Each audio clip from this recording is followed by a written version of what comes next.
नमस्कार, आप देख रहे हैं न्यूज फॉर नेशन और मैं हूं प्रियदर्शन।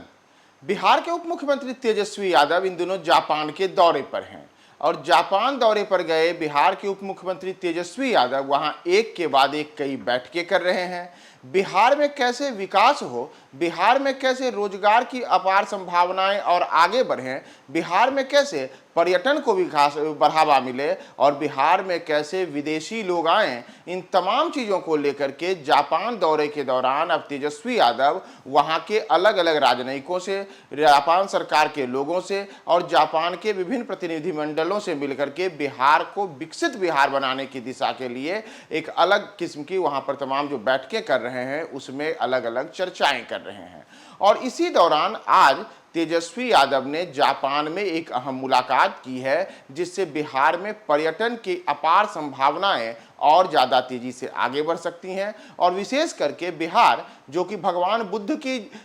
स्थली के रूप में जाना जाता है और जापान जहां की सर्वाधिक संख्या में बौद्ध धर्मावलंबी हैं, उन दोनों को एक दूसरे से जोड़ने के लिए और बड़ी संख्या में जापानी बौद्ध मानने वाले जो लोग हैं वो बिहार आए, इसके लिए आज तेजस्वी यादव ने एक जापान में बड़ी बैठक की है। दरअसल तेजस्वी यादव की यह जो बैठक हुई है, इस बैठक की जानकारी खुद तेजस्वी यादव ने दी है। उन्होंने बताया है कि बिहार में बौद्ध सर्किट को बढ़ावा देने के लिए जापान की मेरी यात्रा पर जापान में भारत के राजदूत श्री सीवी जॉर्ज के साथ सार्थक बातचीत, यानी कि आज तेजस्वी यादव ने जापान में भारत के राजदूत सीवी जॉर्ज के साथ मुलाकात की। दोनों की हुई इस मुलाकात में सबसे जो अहम मुद्दा रहा वह है कि कैसे बिहार में बौद्ध सर्किट को और बेहतर तरीके से बढ़ावा दिया जाए। इसके लिए जापान जो कि बौद्ध धर्म को मानने वाले उन प्रमुख देशों में है जहां सर्वाधिक संख्या में बौद्ध धर्म मानने वाले अनुयायी हैं, उन लोगों को अधिकाधिक संख्या में बिहार लाया जाए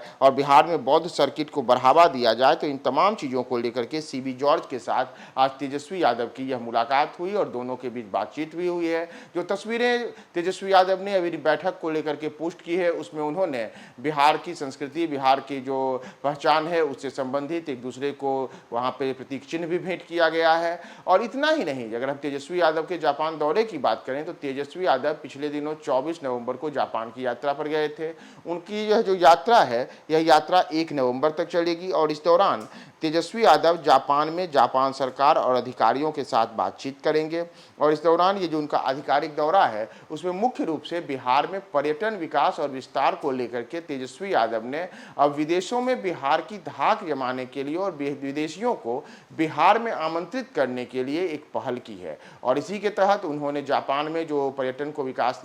करने के लिए वहाँ पर जो स्टॉल लगा है उसमें खुद अपनी उपस्थिति दर्ज कराई है। और इन तमाम चीज़ों को लेकर के तेजस्वी यादव का यह दौरा जापान में बेहद खास हो रहा है और इसी सिलसिले में आज उनकी यह मुलाकात हुई है। तो जापान दौरे में बिहार के लिए और क्या क्या निकल करके आता है और तेजस्वी के इस दौरे से बिहार में और विकास के कैसे नए बयार आते हैं, हम आपको तमाम अपडेट्स बताएंगे। आप हमारे साथ बने रहे न्यूज फॉर नेशन पे।